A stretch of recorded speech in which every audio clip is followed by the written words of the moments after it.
저희 교회가 저도 많이 열심히 노력은 하지만 여러분 참 느끼시겠지만은 삭막하기 그지없는 교회지 않겠습니까? 예. 앞으로도 그게 그렇게 크게 이렇게 개선될 것 같지는 않아요.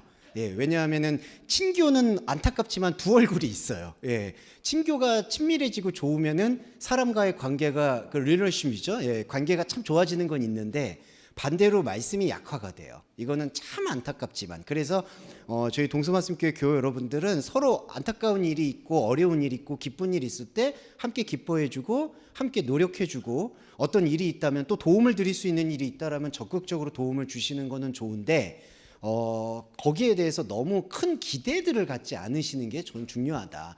그러니까 사람의 기대라는 감정은 안타깝게도 그 사람에 대한 실망에 대한 담보입니다. 그러니까 이걸 좀 생각해 주시면 좋겠어요. 오늘 기도하고도 마찬가지 같아요.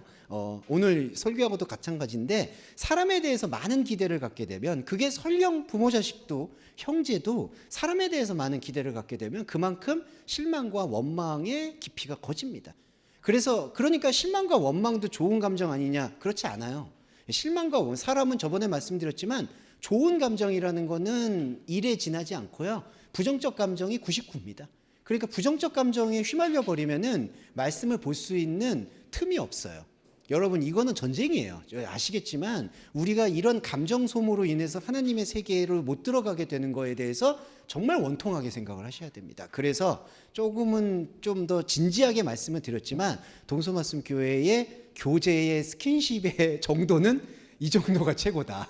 여기서 더 올릴 생각도 없고 여기서 그렇다고 또 갑자기 뭐 냉랭하게 낮출 생각도 없으니까 이 정도는 감안해 주시고 수련회 같은 스케줄은 조금 힘드셔도 한번 와주셔서 서로 어떤 분들이 이 하나님 말씀을 나누고 있는지는 서로 교감하실 필요는 있잖아요. 그런 생각으로 마련해 주시면 좋겠고요. 그리고 저희가 회의 중에 제가 단톡방에도 좀 올려놨지만 10,000원 준비해 오시면 감사하겠습니다. 네. 죄송한데 저한테 주시는 거 아니고요. 총무님한테 10,000원. 네. 그래서 회비 통장에다가 10,000원을 이렇게 이체해 주셔도 좋고요. 당일날 이렇게 현금으로 총무님이 좋아하실 거예요. 이렇게 현금으로 드리면은 좋아하실 거라고 생각합니다. 네, 그렇게 진행하도록 하겠습니다. 네, 그래서 다음 주에는 그렇게 진행하도록 하겠고요. 그래서 오늘 혹시 지금 아까 말씀하셨던 요 프로그램 위원님들 괜찮으시면은 예배 끝나고 장비 점검이나 회의 어떻게 진행할지 커리큘럼 진행할지 의논하는 시간 좀 가져보면 좋을 것 같습니다. 네, 네, 권사님.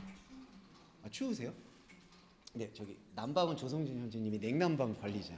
네, 저한테 말씀 안 하시고 여기 형제님 어떻게 하실까요? 한번 의견 물어보시고. 예. 그 자리가 좀 추웠긴 해. 추워서 안 되죠. 근데 이게 좀 편차가 있어요. 뒤에 계신 분들은 조금 이게 좀 더우실 수도 있고 지금 막 들어오셔서 거기는 제일 시원한 자리긴 해요. 네. 네, 네. 네. 네, 네, 네. 네, 네. 네. 그렇죠. 그렇죠. 네. 네. 네. 네. 권사님 감사합니다. 네.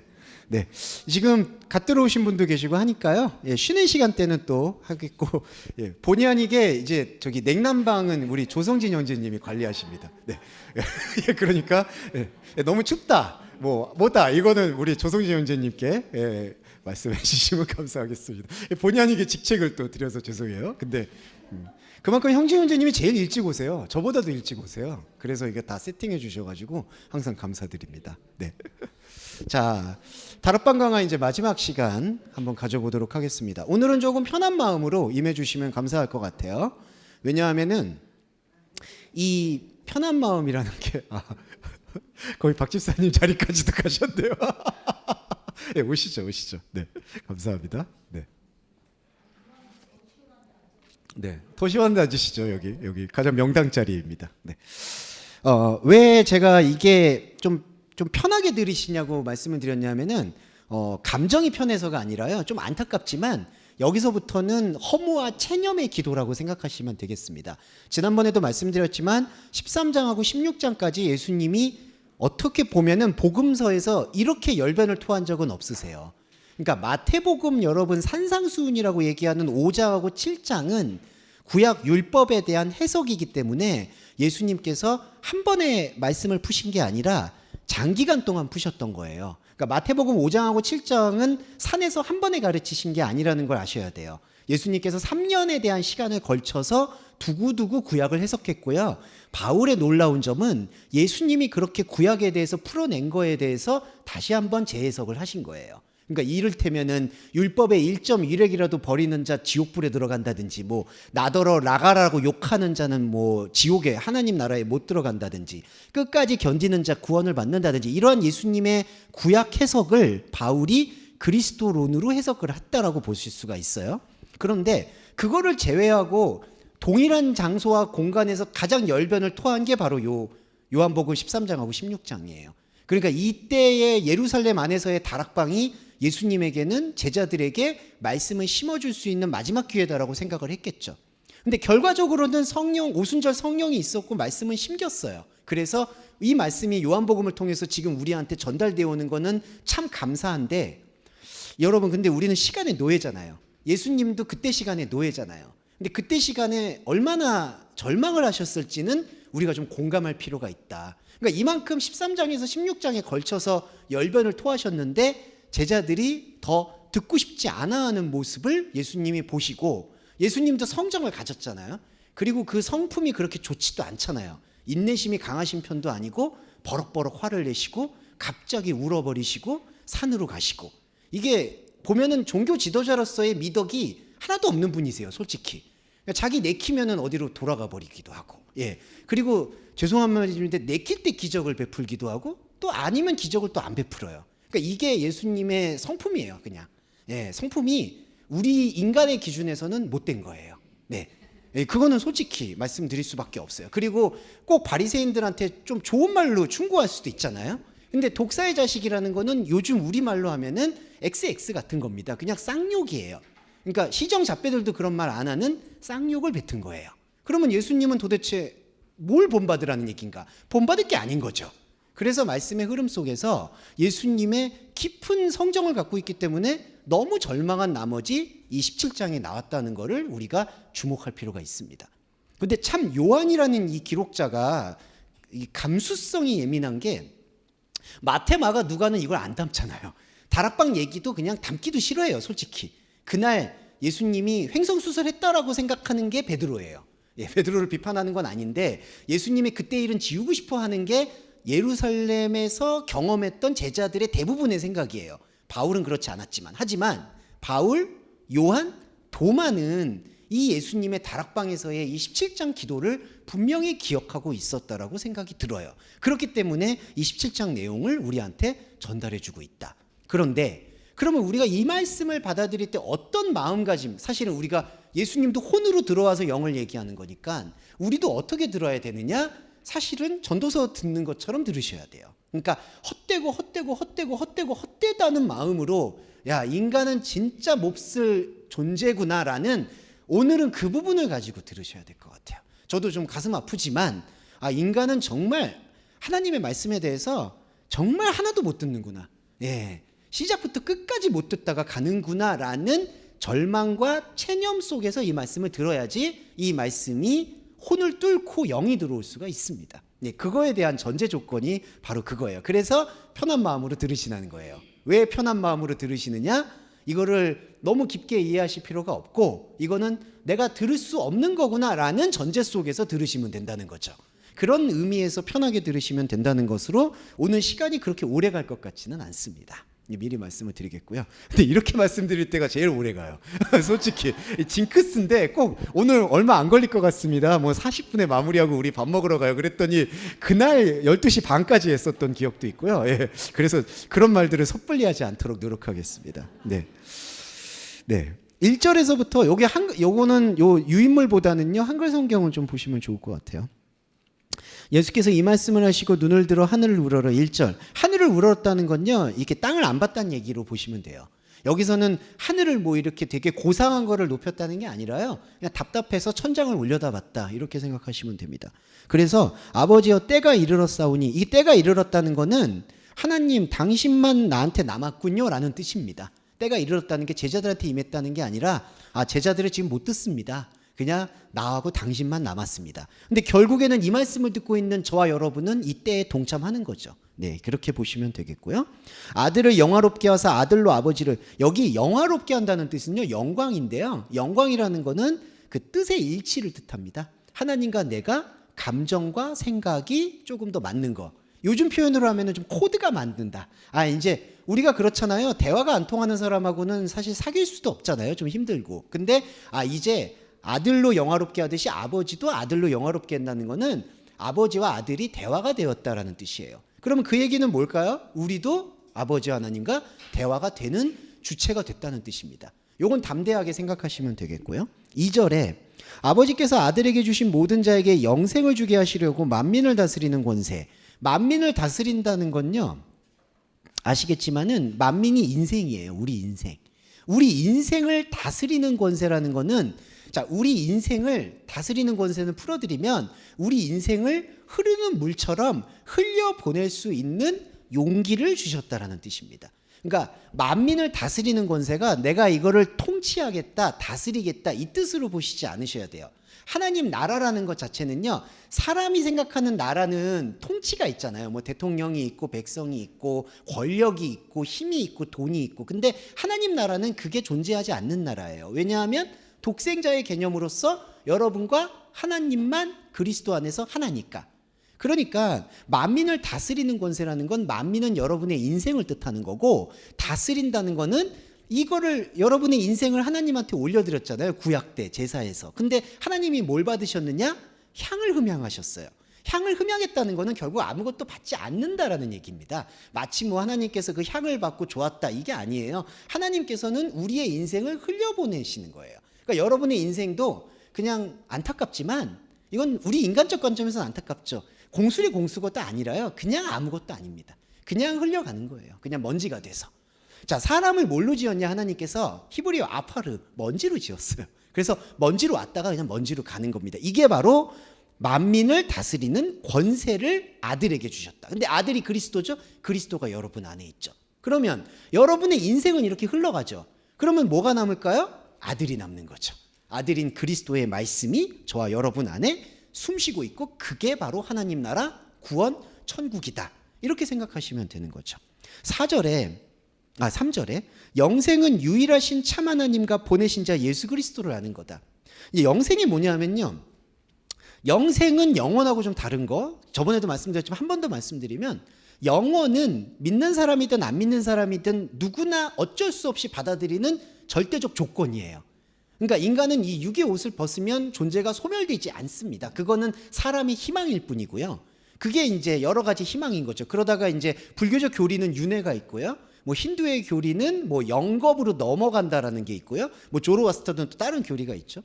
그리고 뭐 그게 싫어서 유물론자들 있죠. 이제 막시스트라고 해서 그냥 인간은 물질이다. 물질이 끝나면 끝난다. 이렇게 보죠. 근데 그렇지 않아요.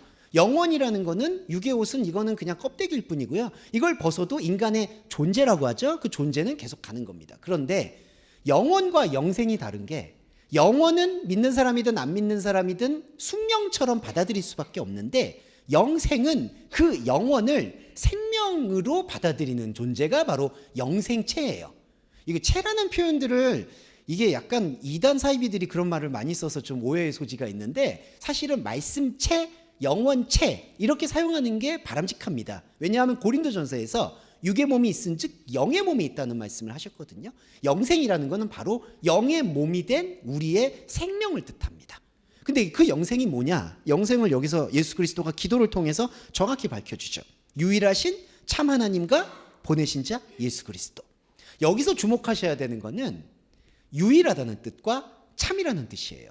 자, 유일하다는 뜻은 뭐냐면, 하나님과 나와의 관계는 인간적 표현을 빌리면 절대적으로 고독하다는 뜻입니다. 네, 유일하다는 건요. 왜냐하면요, 여러분과 하나님의 나라에서 관계 맺는 존재는 유일하게 하나님밖에 없어요. 그러니까 하나님이 여러분 안에 있는 아들이신 그리스도를 보면서 그걸 의롭다 여기시고 생명으로 삼아 주셔서 나는 아버지를 보고 아버지는 나를 보고, 이게 전부예요. 이게 하나님과 나와의 관계입니다. 그러니까 유일한 거예요. 그러니까 이때 유일한 관계 속에서 여러분의 지금까지 사회적으로, 가족적으로, 이렇게 인식적으로 가져왔던 모든 관계는 사실상 무의미해집니다. 여러분들이 기억을 갖고 계시고 우리가 가족을 만나기도 하고 이렇게 지체분들이 만났고 이런 기억들도 나중에 하나님 나라, 그 천국이라고 하죠. 유기의 옷을 벗었을 때 가서 재구성될 때는 어떻게 재구성이 되느냐? 하나님과 내가 관계 맺는 그 관계 속에서만 재구성이 되는 거예요. 그러니까 여러분이 이거에 대해서 답답하게 느끼시지 않으셨으면 좋겠어요. 예. 그러니까 유기의 옷을 벗으면 그냥 주야장창 하나님만 본다고 생각하시면 돼요. 지루하죠. 네, 네. 저는 솔직히 혼적 감정으로 뭐 아무리 사랑하는 연인도 얼굴만 보고 어떻게 살아? 예, 일주일 지나면은 뭐 제가 너무 냉소적인가요? 일주일 지나면은 그 도파민은 다 끝날 것 같은데, 근데 그건 인간의 물리적 구조겠죠. 하지만 우리는 하나님과는 영생을 산다는 건 내가 하나님만 보고 하나님과 나만 본다. 이게 유일하다는 뜻입니다. 그런데 참 하나님이 중요한 게 왜 참이라는 단어를 쓰냐? 알레디노스, 이게 진리라는 뜻인데 껍질을 벗긴다는 뜻이거든요. 자, 우리가 생각하는 혼의 디자인 속에서 하나님을 생각하잖아요. 이제 그런 걸 인격적 교제라고도 생각을 하죠. 내가 생각하는 아버지는 이럴 거야. 내가 생각하는 하나님은 이럴 거야. 근데 참 하나님이라는 것, 참 아버지라는 것은 내가 생각하고 있었던 나의 기대와 나의 혼적인 것들을 발가 벗긴다는 뜻입니다. 여기서 오해는 안 해주셨어야 되는 게, 발가 벗긴다고 했을 때 우리는 부정적인 감정을 갖는 경우가 있어요. 그러니까 뭐냐 하면, 내가 생각하는 인자하신 하나님이 아닐 거야. 그러면 사람은 어떻죠? 인자함의 반대를 떠올리게 되죠. 뭐 난폭하고 흉폭하고 아니면 되게 무정한 분일 거야. 냉정한 분이니까. 그게 아니에요. 그러니까 우리가 진리체로서 하나님을 보게 된다는 건, 내가 생각하는 하나님은 내가 봤을 때 제일 보암직하고 먹음직하고 눈에 봄직한 하나님인데 진리의 하나님은 그게 아니래 라고 할 때 오해는, 그럼 진리의 하나님은 먹을 것도 안 주고 뭐 챙겨주지도 않고 이렇게 생각한다는 거죠. 근데 그게 선악과적인 생각이에요. 그러니까 좋은 거 아니면 나쁜 거, 긍정적인 거 아니면 부정적인 거, 이거는 인간의 디지털 기호처럼 사람의 혼적인 성향일 뿐이에요. 참 하나님은 그거하고 완전히 또 거리가 멉니다. 진리가 벗겨지면, 우리의 생각이 비늘이 벗겨지면 어떤 하나님이 도립될지 몰라요. 정말 우리가 지금 생각하고 있는 감정의 평온보다 압도적으로 더 큰 평온을 주실 수도 있고, 우리가 생각해왔던 그 공포보다 더 압도적인 공포를 줄 수가 있는데, 중요한 건 우리의 감정이 더 이상 이렇게 표피적인 현상적인 감정이 아니라 영의 감정으로 넘어간다는 거죠. 영의 감정으로 흡수가 된다는 겁니다. 그게 바로 참 하나님의 실체예요. 저와 여러분은 이 존재로서 몸을 갖고 있고 껍데기를 갖고 있는 여러분의 의무는 딱 하나입니다. 이 참 하나님에 대해서 나는 감당할 수 없지만 말씀이 나한테 언약을 주셨고 감당해야 되기 때문에 저는 엽니다라고 하나님한테 당당하게 요청하시라는 거예요. 참 하나님을 지금 봤습니다. 저와 여러분 지금 보셨잖아요. 저 피할 수 없습니다. 당신이 책임을 지라는 기도는 당연히 하셔야 되는 겁니다. 참 하나님, 예수 그리스도를 보내신 아버지를 깨닫는 것. 네, 지금 저와 여러분이 깨닫고 있는 거예요. 그래서 이렇게 말씀을 짚어나가면은 여러분들 안에서 혼적인 것들은 여전히 도돌이표이실 수 있어도요, 영적인 감정은 한 번씩 더 깊이 들어갈 수가 있습니다. 이거를 유념하시면 좋을 것 같아요.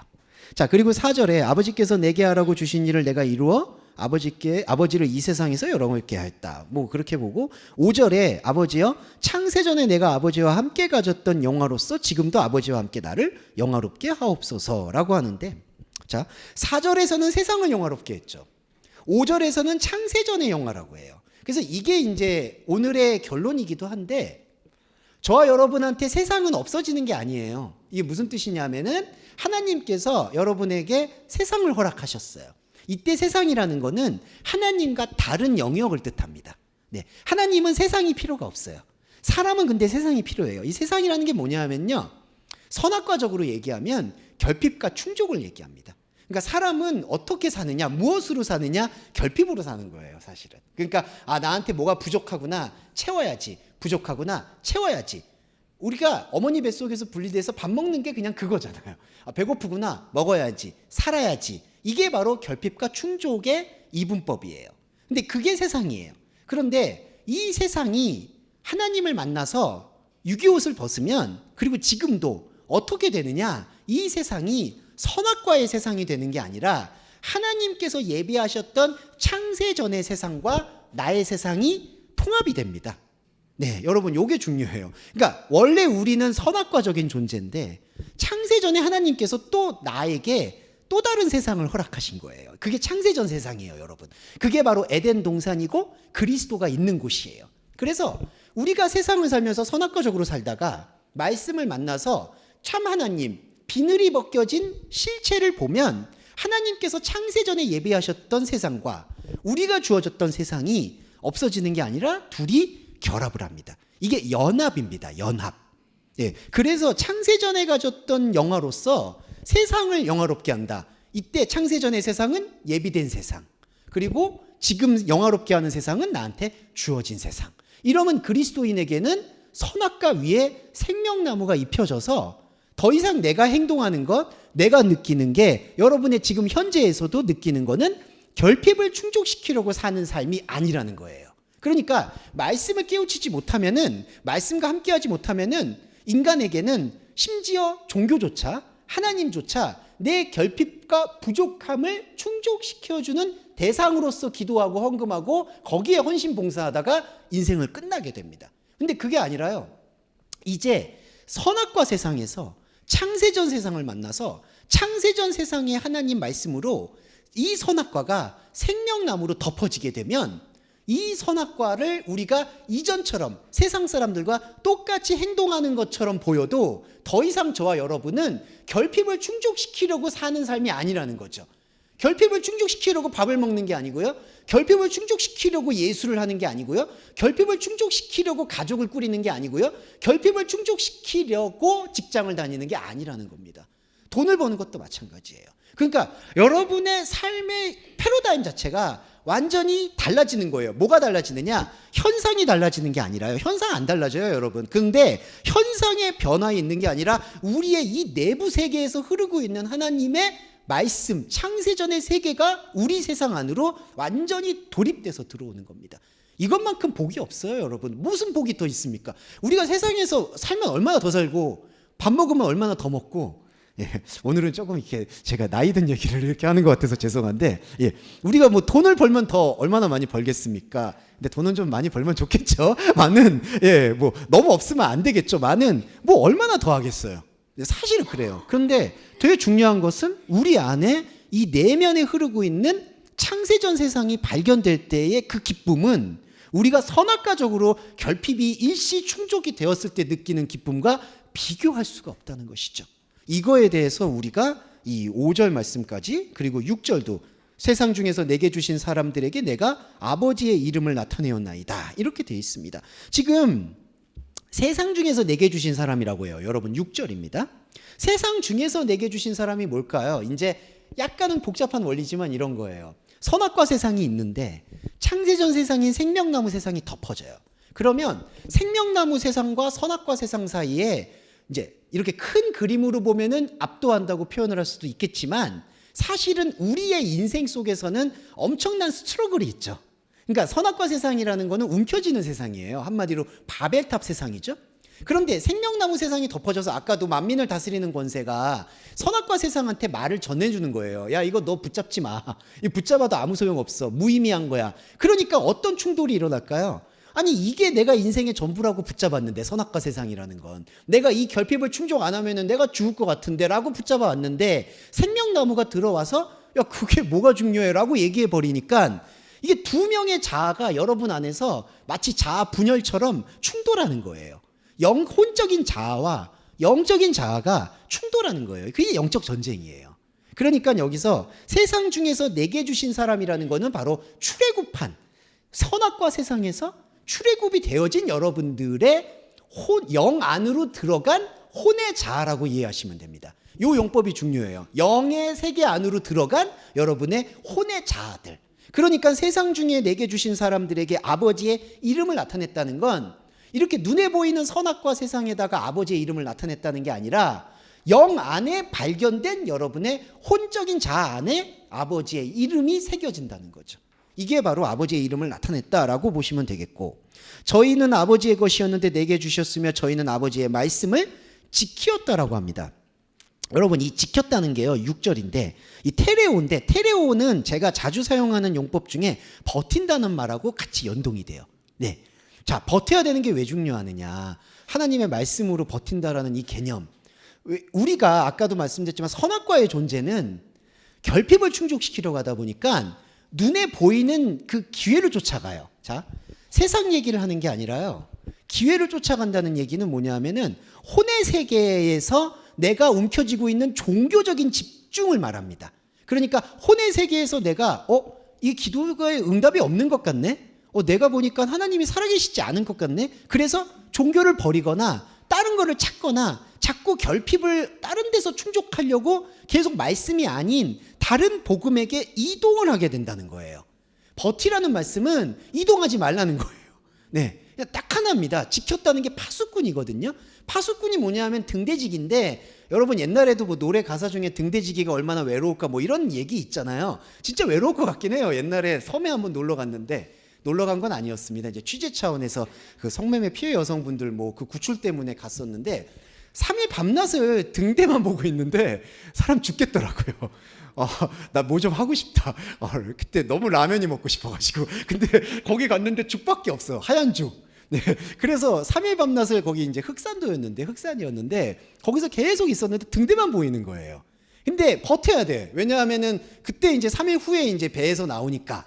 그러니까 이제 계속 버티고 있었는데 결국 버티다 보니까 성취를 했다는 뜻이 아니라 내가 버티고 있다 보니까 이게 내가 원래 무슨 목적을 갖고 있는지 뭘 갖는지 그걸 잃어버릴 때가 있어요.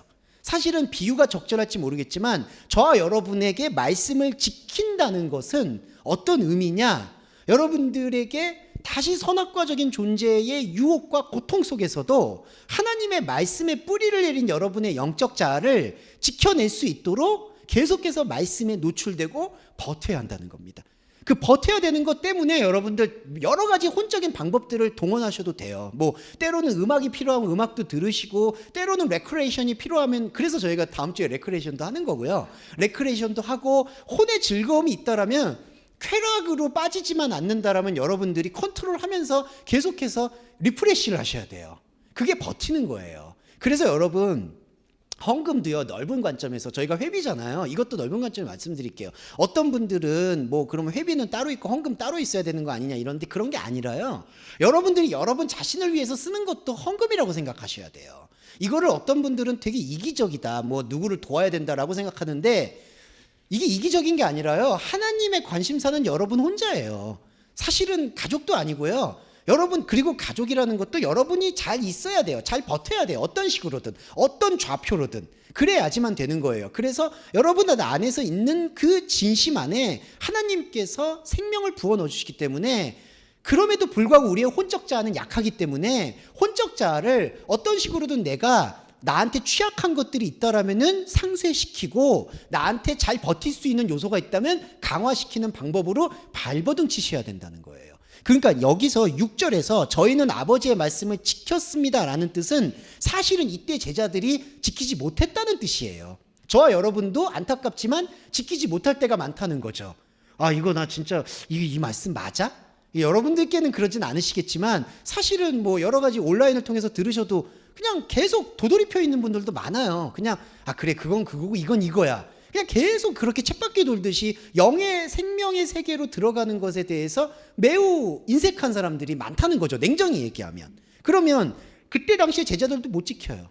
근데 이걸 어떻게 지키라고 지금 예수님이 간구하시는 거냐? 저와 여러분 안에는 예수님의 말씀인 그리스도가 들어와 있기 때문에 이 들어와 있는 예수 그리스도의 진리의 말씀 외에 다른 말씀이 나의 영적인 자아를 충족시킬 수 없다라는 사실을 계속해서 되새김질하는 영적인 신앙생활이 있는 반면에 여러분의 삶은 영적인 신앙생활만 있는 게 아니잖아요.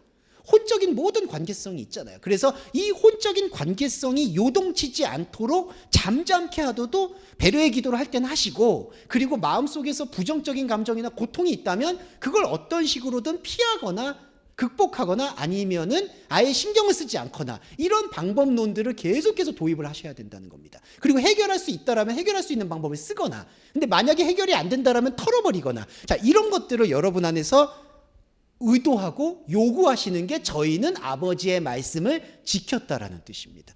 그래서 이게 이제 쉬운 문제는 아니죠. 왜냐하면은 사람의 크로노스는 시시각각 걱정과 근심과 부정적인 감정으로 가득 차 있기 때문에 정말 진리의 말씀을 쫓는다는 것은 간단한 문제는 아닌 것 같습니다. 하지만 그 간단한 문제를 넘어서서 말씀을 지켰다라는 이 아버지 하나님께서 보내신 그리스도의 과거 시제, 지켰다. 여기서 과거 시제를 쓴 거거든요. 버텼다. 그러니까 저와 여러분이 지금 이 순간 이 말씀을 심으면 앞으로의 시간 동안에 어떤 요동침이 있다 하더라도 저와 여러분은 지킨 거예요. 버틴 겁니다.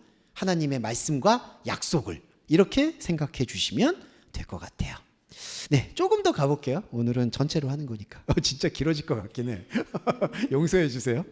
네. 지금 저희는 아버지께 내게 주신 것이 다 아버지께로 온 것을 아났나이다. 나는 아버지께서 내게 주신 말씀을 저희에게 주었고 저희는 이것을 받고 내가 아버지께로 나온 줄을 참으로 아오며 아버지께서 나를 보내신 줄도 믿었나이다. 자, 진리로 깨닫는 것은 이것입니다. 제가 여기는 원문을 풀었는데 이게 뭐냐 하면요, 이렇게 설명드릴게요. 내가 아버지께서 나온 줄 참으로 알며 아버지께서 나를 보내신 줄 믿었다. 아버지께로 나온 줄이라는 게 있잖아요. 아버지가 출처라는 뜻이 아니에요. 요게 좀 이해를 해 주셔야 되는 게, 아버지께로서 나왔다는 얘기는 아버지 주변에서 아버지 주변의 껍질을 깨고 나왔다는 얘기입니다. 요게 좀 해석이 필요해요. 그러니까 8절에 내가 아버지께로 나왔다라고 이게 번역이 돼버리니까 예수 그리스도가 하나님에게서 나왔다고 생각해요. 근데 이게 삼위일체에 오히려 위배가 되는 겁니다. 생각을 해보세요, 여러분. 하나님과 성부와 성자와 성령은 하나예요. 그러니까 이게 어디로 누구로부터 나왔느냐, 누구로부터, 이게 그래서 신학적으로도 상당히 논쟁이 많이 돼요. 아들은 아버지에게서 유출이 됐다라는 해석도 있고요. 그런 거죠. 이게 유출설. 그래서 이제 캐톨릭은 유출설을 거의 다 따르는 거죠. 그래서 성모 마리아에 대한 어떤 중요도를 이제 예수 그리스도가 성모 마리아에게서 나왔기 때문에 그 유출에 대한 강조점을 되게 중시하는 것으로 볼 수 있어요. 근데 제가 오늘 신학적 논쟁을 하고 싶은 얘기는 아닌데, 여기서의 논지는 그게 아니라 아버지 파라 파테르, 아버지 주변에서부터 나왔다는 얘기예요. 그럼 여기에 아버지는 뭐냐 하면은 근원의 아버지 하나님을 얘기하는 게 아니라 우리가 세워놓은 선악과 아버지를 말하는 거예요. 선악과 아버지가 뭐죠? 결핍의 충족이에요. 저와 여러분도 부모님 뱃속에서 태어났고 피를 가지고 있고 또 자녀도 있을 수 있지만 사실은 그리스도 안에서는 하나의 독립된 객체들이에요. 여러분, 이 족보를 따져서는 안 됩니다. 족보는 존중의 문법인 거죠. 내 부모님, 내 자녀 존중인 거지 거기 안에서 의미 부여하는 게 아니에요. 이게 그리스도인한테는 정말 정확하게 심어져야 됩니다. 자녀와 부모님은 내가 존중해야 될 대상이지 내 족보와 내 뿌리다라는 거는 동양 사상일 수도 있고요, 서양에서의 가치관이에요. 그러니까 동서양 모두 지뢰밭이에요. 이게 선악과예요. 그래서 아버지께로 나왔다는 건 내가 세운 선악과의 아버지로부터 분리됐다라는 뜻입니다. 그래서 아버지께로 나왔다라는 것은 내가 생각한 우상의 페라시트, 우상의 머리로부터 분리돼서 나와서, 그래서 내가 아버지께서 나를 보내신 걸 믿었다. 이때 아버지가 뭐냐? 자, 우상의 아버지로부터 나와서 참 아버지로부터 아버지께서 예수 그리스도를 보내셨다라는 사실을 저와 여러분이 믿는다는 거죠. 그러니까 다 이거예요, 순서가. 원래 아버지께 나와서 내가 예수 그리스도를 받아들였다가 아니라 순서가 이렇습니다. 내가 생각하고 있는 선악과 아버지의 껍질을 깨고 나와서 진리를 보니까 그 진리가 창세전에 계셨던 아버지 하나님이 보내셨다라는 생각을 이제는 최초로 품게 된다는 거죠. 그러니까 과정이 내 우상의 머리가 깨지고, 그 깨지고 보니까 내 안에 원래 그리스도의 머리와 생명이 있었다라는 거예요. 이게 바로 죽음과 부활입니다. 내가 십자가의 복음을 통해서 보았더니 내가 가진 모든 것이 죽음의 축제였구나라는 사실을 깨우치게 되면 그게 부정적인 게 아니라, 아, 나의 죽음과는 별도로 하나님께서는 언약의 주체로서 창세전에 나를 택하셨구나, 액을 내고 하셨구나라는 사실을 발견하게 된다는 거죠. 자, 이게 바로 여기서 보시면은 아버지께로부터 나온 줄 참으로 아며 아버지께서 나를 보내신 줄 믿었다, 이렇게 되어 있습니다. 그리고 10절 가고 11절 가보고 좀 더 쉬었다 할게요. 내 것은 아버지의 것이요 아버지의 것은 내 것. 자, 소유의 개념인데요. 자, 소유는 조금 여러분 허무하게 받아들이셔야 돼요. 이것도 전도서하고 똑같은 건데, 예수의 것은 아버지의 것이고 아버지의 것은 내 것이다. 자, 여러분, 소유라는 건요 교환이에요. 그러니까 돈이라는 것도 지금 보시면 10,000원이 있고 50,000원이 있는데 그 50,000원이 이걸로 뭐 이걸 마우스를 산다든지 커피를 산다든지 살 수 있으니까 돈이죠. 여러분, 소유죠. 근데 아버지하고 그리스도가 둘이 소유예요. 그럼 뭐가 남죠? 뭐 어디에다가 제3자가 쓸 수 있는 게 없잖아요. 아버지의 것은 내 것이고 내 것이 아버지 것이다. 소유가 없는 거예요, 여러분. 그러니까 이게 불교에서 말하는 내가 내 의지로 무소유를 하는 법정 스님 같은 가르침하고 달라요. 이거는 소유라는 개념 자체가 통용되지 않는다라는 걸 설명하는 거예요. 이게 말씀이 왜 중요하냐면 이걸 말씀을 조금 오해해서 받아들이시면은 예수님이 하나님 아버지에게서 모든 권세를 위임받았다. 그러니까 마치 뭔가 만물을 다스릴 것을 위임받았다라는 것을 오해하는 경향이 있는데 이 10절의 말씀의 뜻은 궁극적으로 내가 하나님에게 주장할 것이 아무것도 없다는 사실의 회복입니다. 그러니까 창세전의 자아를 회복하잖아요, 여러분. 그러면 여러분들이 기도할 게 뭐가 있겠어요, 솔직히. 네. 여러분이 아버지를 봤는데 아버지한테 무슨 뭐 이거 해주세요. 그 결핍의 기도가 필요 있을까요? 없어요.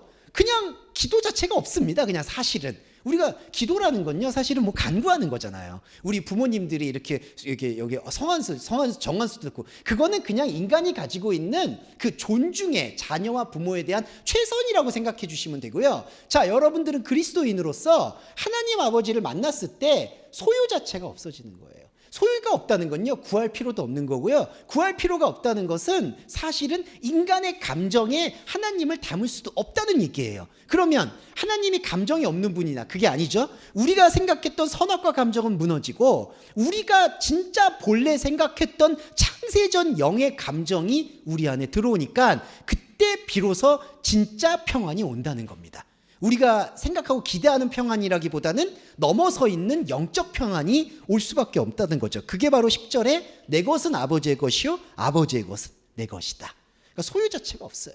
그래서 우리가 기도라는 게 배려의 기도는 필요하겠죠. 아까 제가 말씀드렸듯이 영이 버틸 수 있도록 혼을 다스려 달라는 기도, 그걸 기도라고 얘기하는 게 부적절할 수도 있습니다. 그냥 요청이라고 얘기할 수도 있겠죠. 그거는 필요하겠지만 궁극적으로 영적인 자아가 저와 여러분이 만났을 때에는 소유가 없어진다. 결핍이 없어진다. 충족하려고 하는 마음이 없어진다. 사자굴도 없어진다. 이렇게 생각을 하시면 될 것 같습니다. 하나만 더 말씀드리고 갈게요. 여기 이게 나와요. 11절에 나는 세상에 더 있지 아니하오나 저희는 세상에 있고. 자, 이게 뭐냐면요. 11절에 나는 세상에 더 있지 않는다.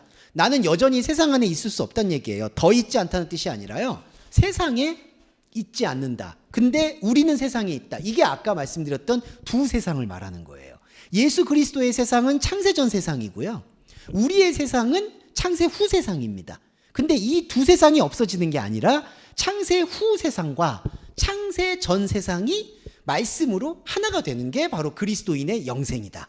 이렇게 생각하시면 돼요. 그래서 나는 여전히 세상에 있지 않으나 저희는 세상에 있고 나는 아버지께로 가고 있으니 거룩한 아버지여 내게 주신 아버지의 이름으로 저희를 버티게 하사 우리와 같이 저희도 하나가 되게 하옵소서. 이게 바로 창세 후 세상과 창세 전 세상이 하나가 되도록 이끌어 달라는 기도고, 이 기도는 단순한 기도가 아니라 언약의 선포이기 때문에 여러분이 이 기도를 받아들이시면 여러분의 세상은 하나님 안에서 하나가 된 거예요.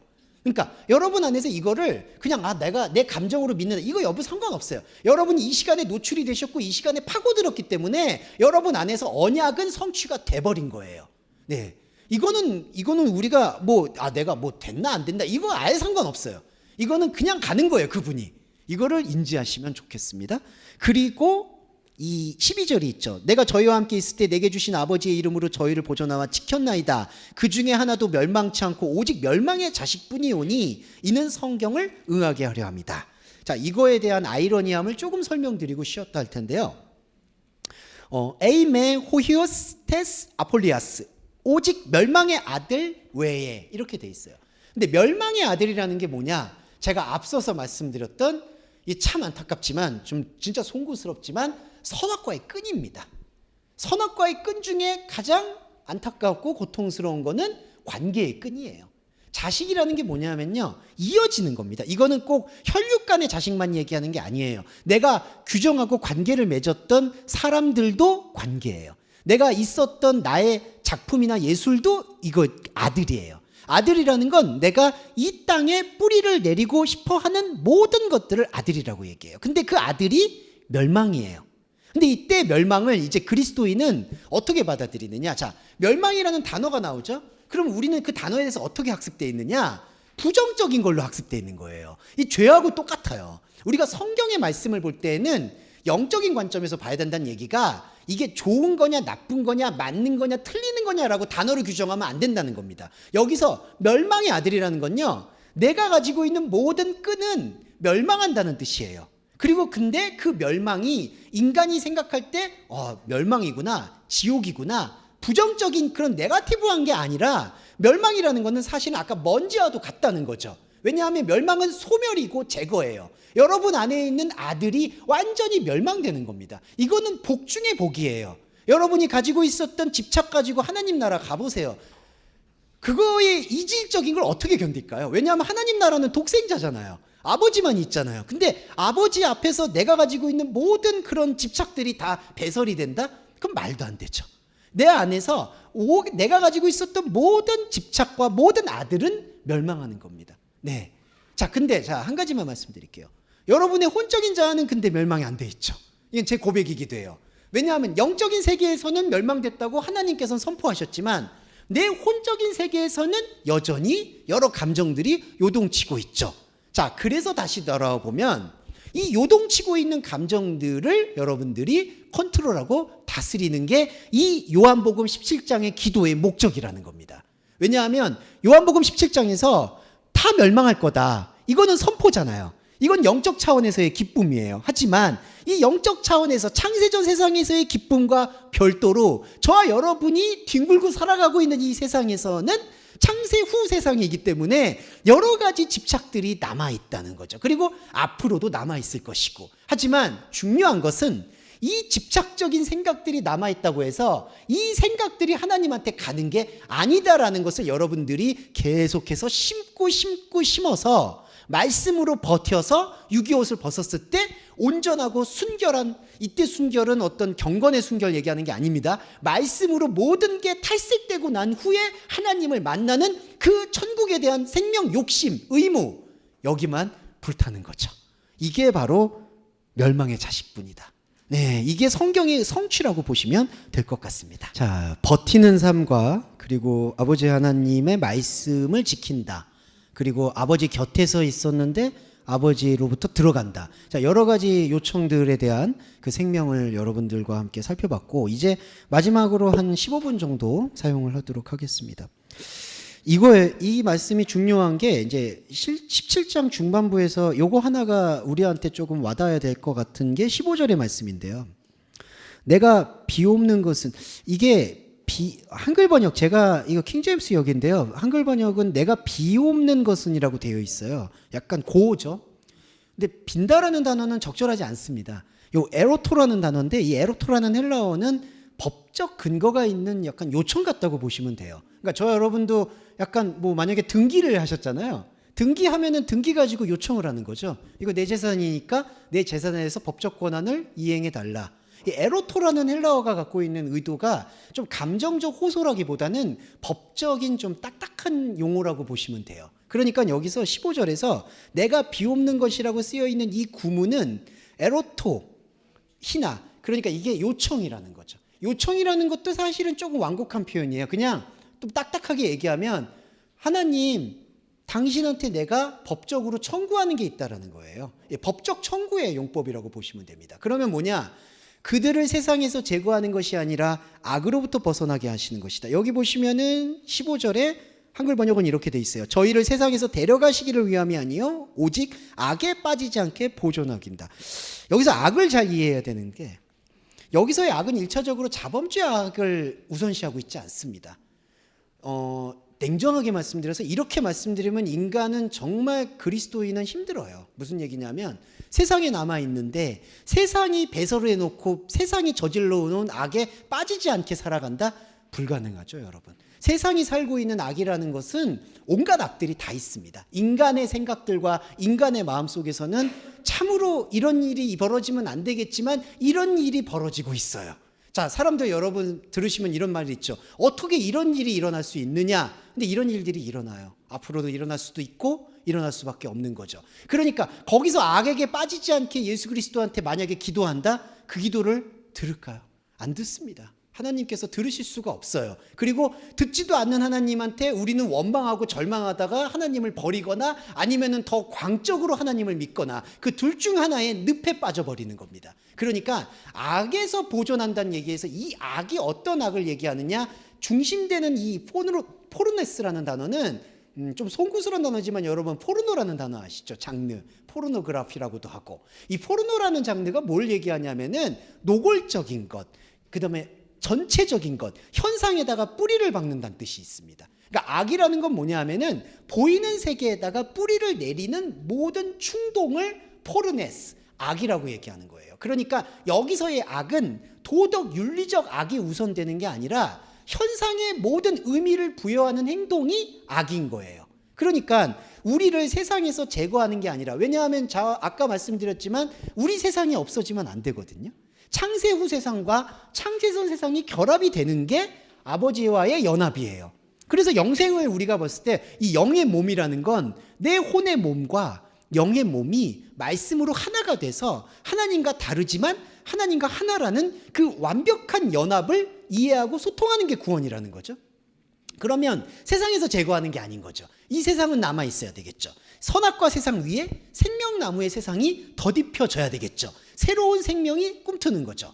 그리고 여기서 우리가 또 하나 예수 그리스도의 기도가 우리 안에서 법적인 요청이 되는 게, 내가 가지고 있는 인생과 내가 가지고 있는 혼적인 자아가 하나님 앞에서 오직 영의 의미로 전환이 되고 내가 혼에서 뿌리박고 있었던 모든 포르네스, 악은 물러간다는 거예요. 그러니까 여러분들이 중요한 게, 저와 여러분이 행동에서 악을 벗어난다는 게 아니에요. 이게 무슨 뜻이냐면, 저와 여러분은 이렇게 말씀을 듣고 있어도 또 한편으로는 포르네스로 사는 겁니다. 현상에서 화가 날 때 화가 나기도 하고, 현상에서 뭔가 일을 해야 되면 일을 하기도 하고, 현상에서 뭔가 비극을 겪으면 비극을 감당하기도 하고, 현상에서 기쁜 일이 있으면 기쁜 일을 감당하기도 하는 거예요. 여러분, 이거는 그냥 사는 거예요. 그런데 자, 그리스도인에게 결정적인 차이는 뭐냐 하면, 이 포르네스가 나의 세상을 지배할 수가 없다는 사실을 말씀으로 새긴 존재라는 겁니다. 이게 바울이 말한 내가 내 몸에 예수의 흔적을 가졌다는 거예요. 여러분, 이건 담대하셔야 됩니다. 저도 항상 새겨요. 저는 혼적으로 취약한 존재인지라 맨날 흔들려요. 예. 저는 말씀 많이 보고 진짜 부족하고 죄송하지만 송구하지만 그래도 이제 말씀을 제가 소개할 정도잖아요. 죄송한데 진짜. 근데 뭐 혼의 세계는 완전히 자갈밭이야. 아, 진짜 이렇게 취약한 사람이 있나? 예, 죄송합니다, 자꾸. 예. 와, 나는 하루에도, 죄송해요, 자꾸 그런 얘기 안 할게요. 예, 여러분들이 저에 대한 신뢰도가 떨어질까 두렵습니다. 예, 근데 그럼에도 불구하고, 예, 그렇게 수천 번씩, 수백 번씩 막 흔들림에도 불구하고 이 말씀의 흔적, 예수의 스티그마 자체가, 이게 제가 신념이 높아서가 아니라 여러분들 안에서 그거를 강력하게 주장할 수밖에 없는 영적 동력과, 죄송합니다, 메커니즘이 이제는 여러분 안에 장착이 됐다는 얘기예요. 예, 여기에 대해서는 흔들림이 없는 것, 이 기도가 바로 악으로부터 벗어난다. 현상에 뿌리박고 있는 모든 것으로부터 여러분들을 벗겨내신다. 이렇게 보면 되겠고, 21절로 넘어가서 아버지께서 내 안에 내가 아버지에 있는 것 같이 저희도 다 하나가 되어 우리 안에 있게 하사 세상으로 아버지께서 나를 보내신 것을 믿게 하옵소서. 이거는 아까 말씀드렸던 것과 같은 원리예요. 뭐냐 하면은 아버지께서 내 안에 내가 아버지 안에 있다. 이거 다 내부 세계의 통용입니다. 이제 요게 좀 문자를 써서 죄송한데, 자, 우리가 살고 있는 이 신앙의 근본은 내부 세계예요. 내부 세계라는 뜻은 뭐냐 하면은 외부의 반대입니다. 근데 외부는 뭐냐 하면은 세상이에요, 여러분. 여기 21절에 보시면 세상으로 아버지께서 나를 보내신 걸 믿게 한다. 세상은 뭐죠? 아까 말씀드렸듯이 결핍과 충족의 관계예요. 결핍과 충족이 필요한 거는 오직 내부가 아니라 외부예요. 그러면 세상이 내부를 믿는다라는 이 원리가 저희가 항상 예배 때 말씀드렸던 하나님과 내가 함께하는 연합의 원리, 내부는 합일의 원리, 하나님과 내가 완전히 하나예요. 피할 수가 없는 하나, 완벽한 소통. 외부는 뭐죠? 하나님과 내가 완전히 다른 세계예요. 예, 완전히 다른 세계와 완전히 하나인 세계가 공존하는 게 하나님 나라입니다. 이게 구원이에요. 그러니까 영지주의적 사상은 완벽히 다른 세계를 제거하고 완전히 하나 된 세계로 나아가고 싶어 하는 거죠. 철학 얘기해서 죄송하지만 이제 플라토니즘이라고 플라톤 사상이 지식적으로 지혜로 높이 깨우친 사람이 이제 육의 어떤 번잡하고 저급한 걸 버리고 고층적인 것으로 나아간다라고 좀 얘기하죠. 그리고 유대교인들의 랍비들도 그런 방식으로 추앙을 받죠. 아, 저 사람은 이제 세상에 있는 사람이 아니야. 그리고 불교에서도 우리가 조금 스님이라든지 성자라든지 뭔가 열반에 이르렀다고 표현하는 것도 세상의 끈을 지운 사람들이라고 칭송하기 마련이죠. 하지만 그리스도인은 그 말씀에 현혹돼서는 안 돼요. 우리가 가지고 있는 세상도 나중에 육의 옷을 벗고 나서도 하나님과 함께하는 겁니다. 하나님과 완전히 다른 나, 나는 완전히 하나님일 수 없는 나, 그것과 완전히 하나님과 하나인 거, 이게 여러분과 제 안에서 공존할 때 세상은 완전한 내부 세계를 받아들이게 되는 것이죠. 이게 바로 21절의 가르침 중에 가장 중요한 것이다 라고 이제 보실 수가 있겠다 라고 봤는데, 자, 마지막으로 하나가 되겠네요. 이제 기도의 마지막 25절에 의로우신 아버지여 이렇게 얘기합니다. 의로우신 아버지라는 얘기의 호칭은 그분의 기준이라는 거죠. 의라는 것은 하나님 아버지의 기준. 하나님 아버지의 기준이라는 것은 다른 게 없고요. 내 안에 하나님의 창세전 말씀이 살아 숨쉰다는 것을 발견케 하는 그 유일한 동력을 기준이라고 얘기합니다. 기준이 의예요. 그래서 이 의도, 디카이노 시대도 조금 분리해야 되는 게, 우리가 생각하고 있는 사회의 정의와 의무가 성경에서 말하는 디카이노 시대의 본질은 아니에요. 그러니까 우리가 생각하는 사회의 정의를 오히려 더 바르게 실천을 하려면 오히려 이 거룩한 구별이 있고 난 다음에 통합적으로 사회의 정의를 바라볼 때 객관적이고 투명하게 시시비비를 가릴 수가 있다라는 말씀을 드릴 수 있겠고, 의로우신 아버지라는 호칭 다음에 이 세상은 아버지를 알지 못하여도 나는 아버지를 알고 저희도 아버지께서 나를 보내신 줄 압니다 라고 얘기할 때, 이때 마지막으로 말씀드리는 게 이 세상이에요. 요게 이제 가장 중요한 포인트라서 말씀을 드리겠습니다. 이 세상은 뭘까요? 이 세상은, 이게 이제 설명이 제가 좀 어려운데, 제가 설명드리기가 어려워서 송구스러운데, 이때 세상은 현재 있는 세상이 아니라 크로노스에 묶여있는 세상을 말합니다. 크로노스에 묶여있는 세상이 뭐냐 하면 선악과의 세상이에요. 지난번에도 말씀을 드렸지만 과거와 미래만 붙어있는 세상, 꼬리와 머리가 서로 물어뜯는 세상. 그래서 우리는 저번에도 말씀드렸지만 현재를 한 번도 살아본 적이 없다고 얘기할 수 있죠. 냉정히 말씀드리면 그리스도인이 아닌 존재에게 영원한 현재라는 건 존재하지 않아요. 이게 현존이라고도 할 수가 있는데, 우리가 생각하는 세상은, 생명의 세상, 통합된 세상은 뭐냐 하면 과거와 미래가 사라지고 하나님의 말씀 속에서 영원한 현재만 남아있는 세상이 통합된 세상을 말합니다. 창세전 세상과 창세 후소생이 하나가 된 세상, 이게 바로 하나님의 나라예요. 그 여와 여러분이 함께하는 나라죠. 그런데 이 25절의 이 세상은 과거와 미래가 깨닫지 못하는 세상, 그러니까 아버지의 말씀을 깨닫지 못하는 세상을 말하는 거예요. 자, 여기서 이게 왜 좀 안타깝고 어렵냐 하면은 이 세상을 우리가 흘려보낼 줄 알아야 된다는 거예요. 이 세상이 없지가 않습니다. 더 많죠. 자, 저와 여러분의 삶의 시간표를 보세요. 삶의 시간표와 여러분들이 저는 나중에 글쓰기를 여러분들께 추천드릴 때 3부작을 추천드려요. 여러분의 인생을 3단계로 나누어서 어떤 시기, 뭐 암흑기, 중흥기, 쇠퇴기 이런 식으로 나눠서 쓰는 거를 추천드려요. 이게 뭐냐면 인생의 사이클을 한번 적어보세요. 인생의 사이클을 적어보면은 우리가 그리스도인으로서 뭘 느끼냐면은 이게 다 사실은 하나님과 영원히 함께하는 말씀의 세상이 아니라 흘려보내야 될 세상이라는 거죠. 그러니까 깨닫지 못하는 세상이 우리 인생의, 죄송한 말인데 거의 99%일 거라고 봐요.